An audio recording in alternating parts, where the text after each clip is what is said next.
On poursuit dans un monde d'entrepreneurs, toujours sur We Do Biz, aujourd'hui avec Jean-Louis Grégoire. Bonjour. Bonjour. Jean-Louis Grégoire, vous êtes directeur général de Citizen Entrepreneur et comme toutes les startups et entreprises qui passent sur We Do Biz, je vais vous proposer d'en faire le pitch.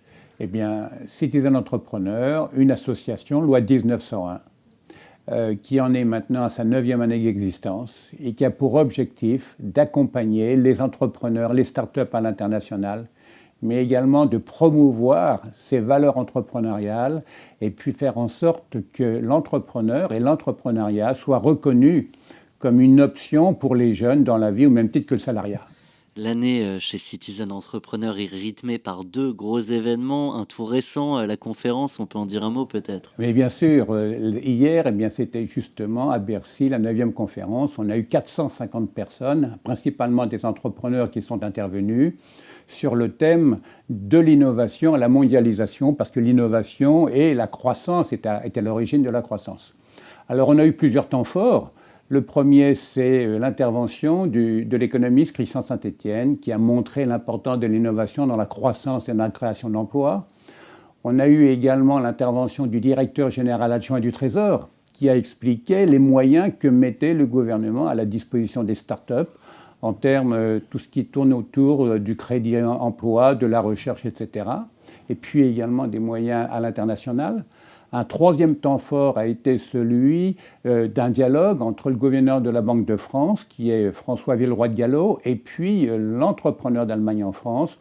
Comment faire repartir l'Europe avec, si vous voulez, cette locomotive qui est la France et puis l'Allemagne. Et puis le dernier temps fort, c'était les recommandations de la délégation française qui a participé au G20 des entrepreneurs à Pékin. Et ces recommandations ont été remises à Thomas Courbe, qui est le directeur général adjoint du Trésor. Alors justement, le G20, c'est le 2e gros temps fort pour Citizen Entrepreneur qui rythme cette année entrepreneuriale. Et justement, la prochaine, c'est à Berlin. C'est à Berlin. Alors on attend beaucoup de cette manifestation, puisque là maintenant on en est à notre 9e édition, là encore. Alors pourquoi un G20 des entrepreneurs? Pour plusieurs raisons.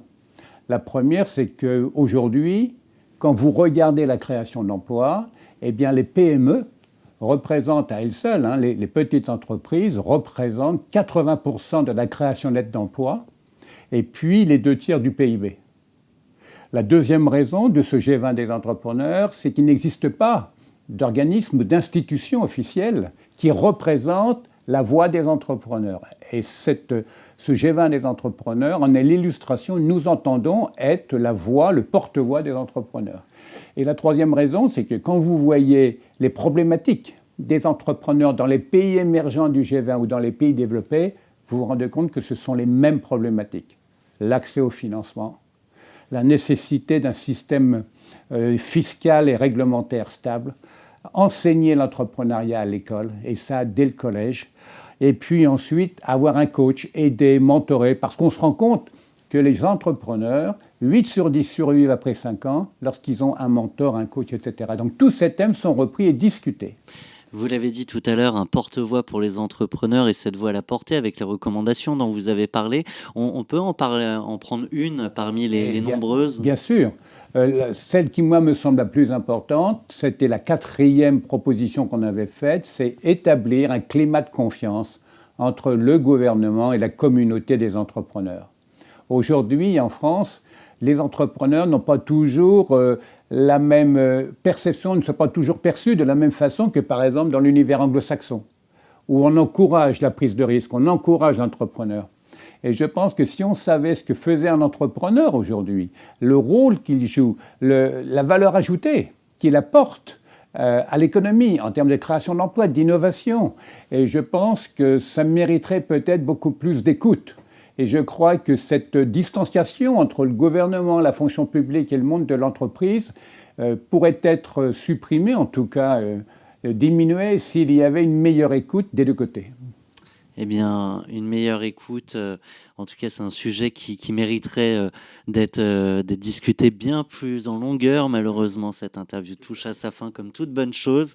Un grand merci à vous, Jean-Louis Grégoire. Je le rappelle, directeur général de Citizen Entrepreneur. Merci à Louise de m'avoir accompagné et de m'avoir écouté pendant cette interview.